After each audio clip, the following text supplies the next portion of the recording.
Học ngoại ngữ nói chung, đầu tiên phải thuộc từ vựng, phát âm đúng và hiểu nghĩa của từ vựng. Sau đó mới học đến cách sử dụng và tùy theo nhu cầu của mỗi người, sẽ học và nghiên cứu sâu hơn. Với ý nghĩa đó, HTV xin trân trọng giới thiệu với khán giả chương trình học 5 từ vựng tiếng Anh đơn giản mỗi ngày. Với sự hợp tác của một số trường quốc tế, một số trung tâm ngoại ngữ, chương trình được các giáo viên nước ngoài tham gia giảng dạy. HTV hy vọng những hình ảnh sinh động dễ thương của các em học sinh cùng các phương pháp dạy từ vựng đa dạng thú vị của các thầy cô người nước ngoài sẽ giúp quý vị khán giả dễ dàng tiếp thu những từ vựng tiếng Anh với ấn tượng đẹp khó phai. Bây giờ kính mời quý vị khán giả bắt đầu học bài học hôm nay. Kính chào quý vị khán giả. Bài học của chúng ta hôm nay là notorious, disparage, fiasco, eschew, coercion. Kính mời quý vị đọc từ notorious. Ở từ này, kính mời quý vị khán giả lưu ý đọc âm S ở cuối từ. Kính mời quý vị nghe và lặp lại. Notorious. Notorious. Kính mời quý vị khán giả tập đọc theo trọng âm của từ notorious. Từ notorious có 4 âm tiết. Trọng âm của từ notorious ở âm tiết thứ hai. Notorious.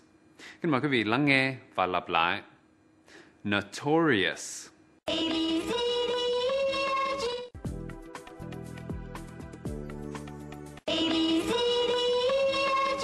Khi các bạn muốn nói đến sự nổi tiếng, các bạn hãy sử dụng từ notorious.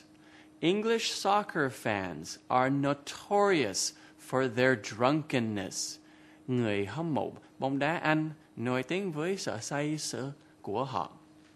The notorious flaw in the Hubble Space Telescope.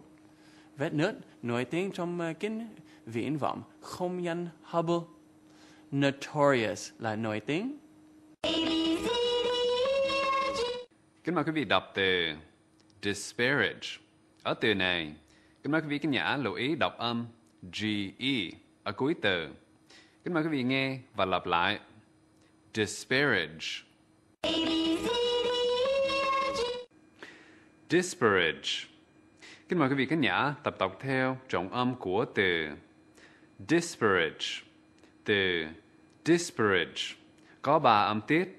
Trọng âm của từ disparage ở âm tiết thứ nhất. Disparage. Kính mời quý vị lắng nghe và lặp lại. Disparage.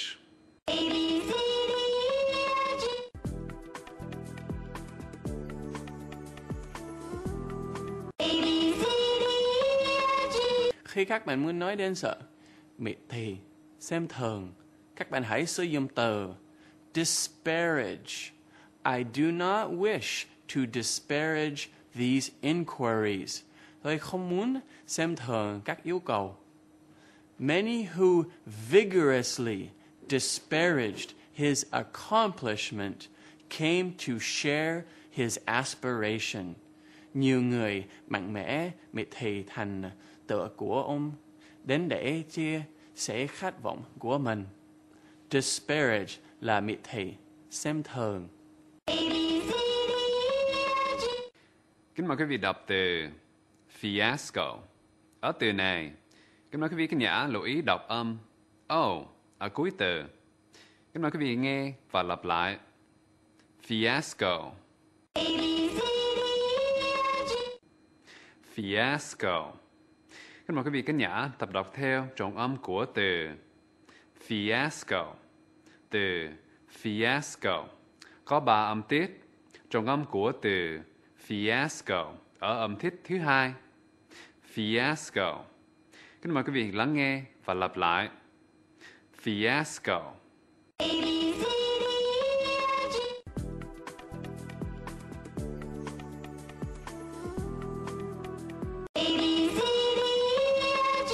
Khi các bạn muốn nói đến sự thất bại hoàn toàn, các bạn hãy sử dụng từ fiasco. Matters should be taken further to ensure that such a fiasco never happens again.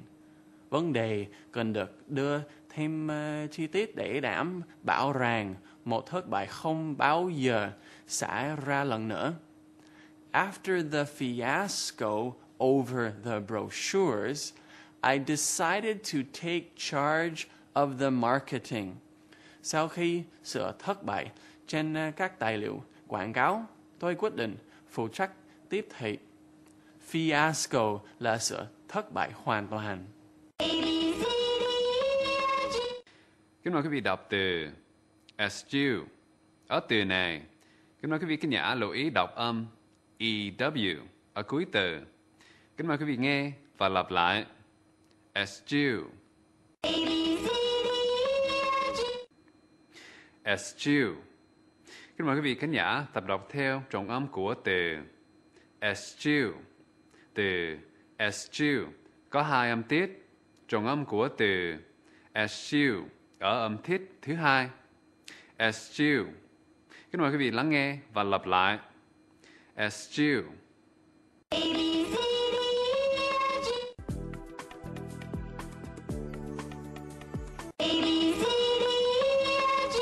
Khi các bạn muốn nói đến điều chán làm, các bạn hãy sử dụng từ eschew. To eschew detail is to float in the clouds above the wood. Tránh chi tiết nổi trong những đám mây tranh gỗ. He had eschewed politics in favor of a life practicing law. Ông đã tránh chính trị để ủng hộ một cuộc sống thực hành pháp luật. Eschew là tránh làm. Kính mời quý vị đọc từ coercion. Ở từ này, kính mời quý vị khán giả lưu ý đọc âm ON ở cuối từ. Kính mời quý vị nghe và lặp lại. Coercion. Coercion. Kính mời quý vị khán giả tập đọc theo trọng âm của từ coercion. Từ coercion có 3 âm tiết. Trọng âm của từ coercion ở âm tiết thứ hai. Coercion. Kính mời quý vị lắng nghe và lặp lại. Coercion.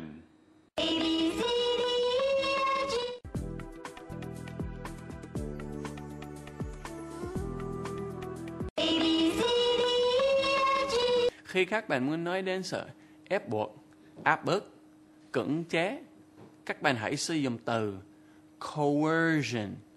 The Libyan army returned to more violent means of coercion. Quân đội Libya quay trở lại để thêm bạo lực, có nghĩa là áp bức. There was overwhelming evidence of intimidation and coercion. Có bằng chứng mạnh mẽ của sự đe dọa và cưỡng chế. Coercion là sự ép buộc, áp bức, cưỡng chế. Kính thưa quý vị khán giả, ở phần luôn nghe, chúng tôi đã mời du khách một số nước đọc 5 từ của bài học nhằm giúp các bạn nhận biết sự khác biệt trong cách phát âm. Và du khách nếu nói tiếng Anh là ngôn ngữ thứ hai, sự khác biệt sẽ rõ hơn, tùy thuộc thời gian họ đã dành cho việc học tiếng Anh là bao lâu.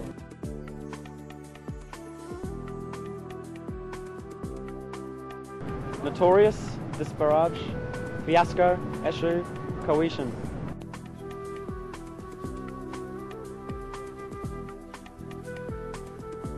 Notorious, disparage, fiasco, eschew, coercion.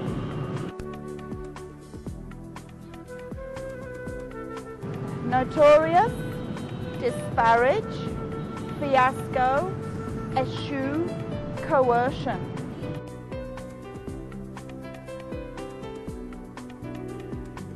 Notorious, disparage, fiasco, eschew, coercion.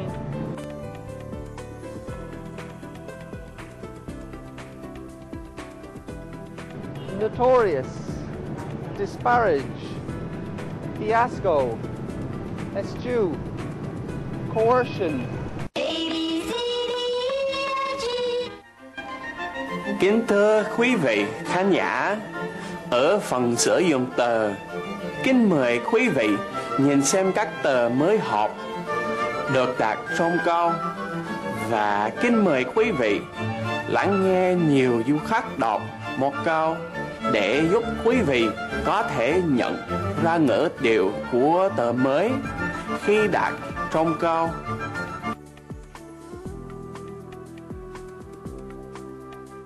English soccer fans are notorious for their drunkenness. Người hâm mộ bóng đá Anh nổi tiếng với sự say sưa của họ. English soccer fans are notorious for their drunkenness. English soccer fans are notorious for their drunkenness. English soccer fans are notorious for their drunkenness. English soccer fans are notorious for their drunkenness. English soccer fans are notorious for their drunkenness.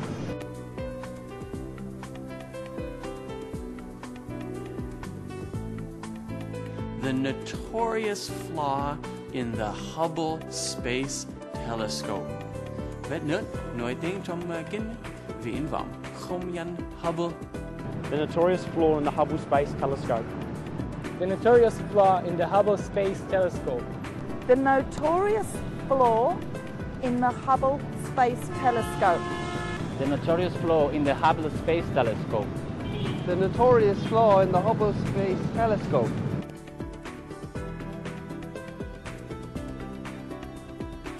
I do not wish to disparage these inquiries. Tôi không muốn xem thường các yêu cầu. I do not wish to disparage these inquiries. I do not wish to disparage these inquiries. I do not wish to disparage these inquiries. I do not wish to disparage these inquiries. I do not wish to disparage these inquiries. Many who vigorously disparaged his accomplishment came to share his aspiration. Nhiều người mạnh mẽ miệt thị thành tựa của ông đến để chia sẻ khát vọng của mình. Many who vigorously disparaged his accomplishment came to share his aspiration. Many who vigorously disparaged his accomplishment came to share his aspiration. Many who vigorously disparaged his accomplishment came to share his aspiration. Many who vigorously disparaged his accomplishment came to share his aspiration. Many who vigorously disparaged his accomplishment came to share his aspiration.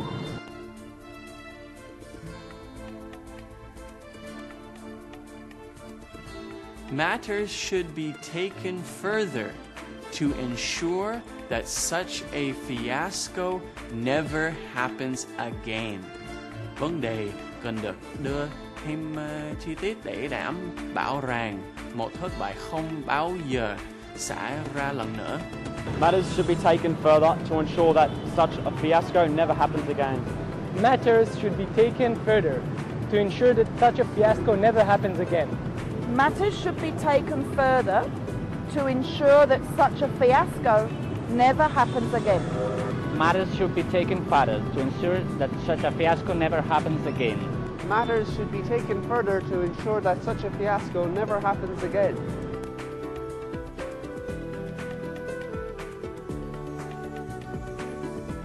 After the fiasco over the brochures, I decided to take charge of the marketing. Sau khi sự thất bại trên các tài liệu quảng cáo, tôi quyết định phụ trách tiếp thị. After the fiasco over the brochures, I decided to take charge of the marketing. After the fiasco over the brochure, I decided to take charge of the marketing. After the fiasco over the brochures, I decided to take charge of the marketing. After the fiasco over the brochures, I decided to take charge of the marketing. After the fiasco over the brochures, I decided to take charge of the marketing.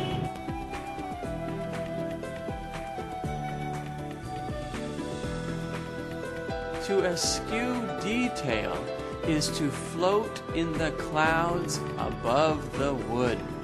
Tránh chi tiết nổi trong những đám mây tranh khổ. To assure detail is to float in the clouds above the wood. To eschew details is to float in the clouds above the wood. To eschew detail is to float in the clouds above the wood. The eschew detail is to float in the clouds above the wood. To eschew detail is to float in the clouds above the wood.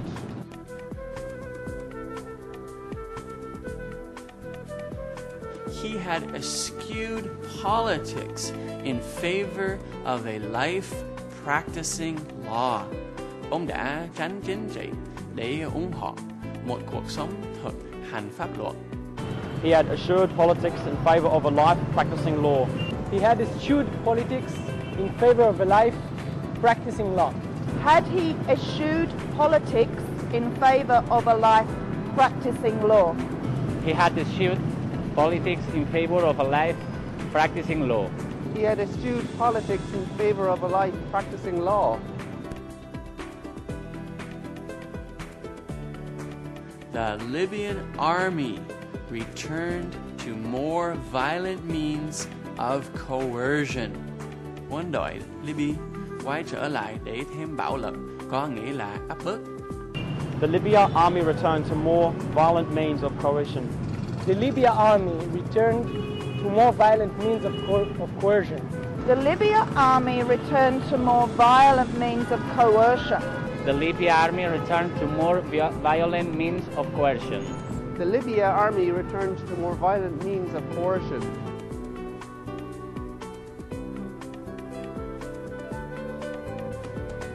There was overwhelming evidence of intimidation and coercion. Có bằng chứng mạnh mẽ của sự đe dọa và cưỡng chế. There was overwhelming evidence of intimidation and coercion. There were overwhelming evidence of the intimidation and coercion.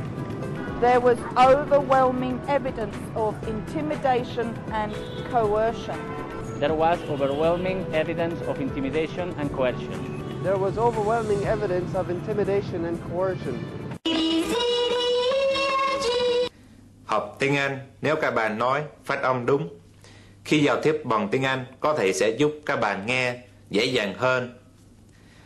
Ở phần luyện phát âm này, mời quý vị và các em đọc theo. Notorious, notion, notify, note shaver, noteworthy.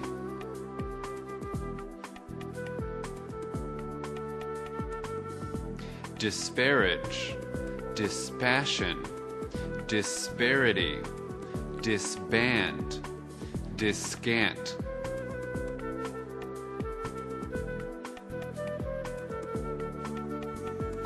Fiasco, fibber, fibula, fickle, fiction.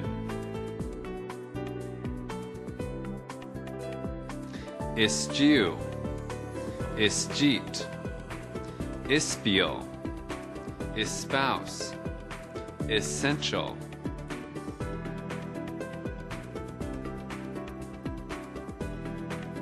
Coercion, coeval, co-equal, coemption, coexist.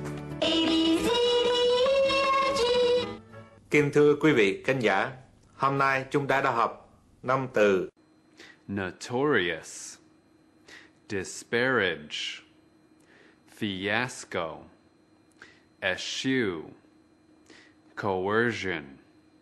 Chương trình dạy tư vựng tiếng Anh của Đài Truyền hình Thành phố Hồ Chí Minh hôm nay đến đây là hết.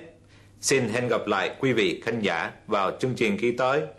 Chúc quý vị khán giả một ngày tốt lành.